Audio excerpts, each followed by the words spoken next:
Hello guys, next person.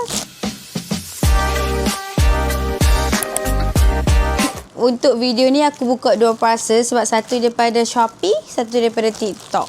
Dah alang tu kita buka dua sekali lah. First kita buka yang daripada Shopee dulu.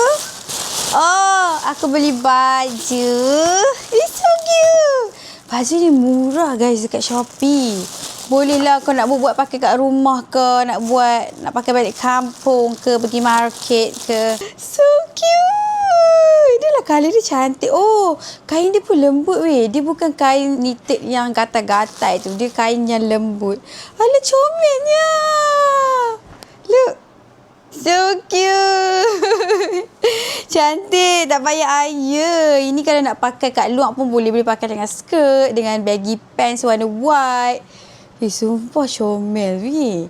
Tak sangka murah, kualiti dia okey. Wow, comel. Saya suka warna pink. Okay, yang ni daripada TikTok. Untuk TikTok aku letak link dekat description box. Okay. Oh, aku beli seluar untuk Rose. Ini daripada local brand kita. This is the first design yang aku beli. So cute. Alamak, pinggang dia macam besar lah. Aku ambil size M. Sebab time tu aku macam confused nak ambil size S atau size M. End up aku ambil size M. Yeah. So this is the pants. So cute. Dia kain cotton lembut. Dia memang kids friendly lah. Dia bukan kain merapu-merapu lah. Aku ada skirt polka dot warna hitam macam ni. So aku nak matching lah dengan Rose. Rose pakai pants lah. Kalau Rose pakai skirt, susah dia nak bergerak sebab dia suka jalan merata. Dia pattern baggy macam tu. So cute. Cuma aku tak pasti pinggang dia muat ke tak. Oh, belakang dia ada poket. So cute. Next, aku ambil polka dot merah sebab sekarang aku gila polka dot kan. Banyaklah beli polka dotnya. Cute. Basically dia sama je macam yang warna hitam tapi dia warna merah. Tada! Wih, cantik gila. Aku nak matchingkan dengan aku punya baju colour merah. So cute. Terus belum ada something red like this. Sumpah cute gila.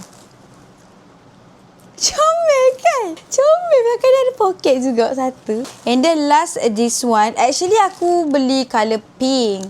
Tapi colour pink tu dia ada defect. Kebetulan warna pink yang aku beli tu pula last item. So dia tanya aku nak return ke nak tukar. Aku tukar lah kepada this design. Leopard thing. Tapi leopard dia macam love sikit. Nampak tak? So cute. Comel juga. Belakang dia ada poket juga satu. Size M juga. Dia pakai getah yang very soft. Nampak tak? Very soft. Yang tak akan berbekas dekat badan anak. Comel kan? Comel gila weh. Tapi yang ni lembut lagi daripada yang warna merah ni. Comel weh. Bayangkan aku pakai. Aku tak pernah pakaikan Rose corok-corok macam ni. Sebab aku tak confident. Aku sendiri pun tak berani. Aku nak buka anak aku macam mana. Tapi ini comel. Ini approve, okay? So, ini sajalah dua barang yang aku beli. Satu daripada Shopee, satu lagi daripada TikTok.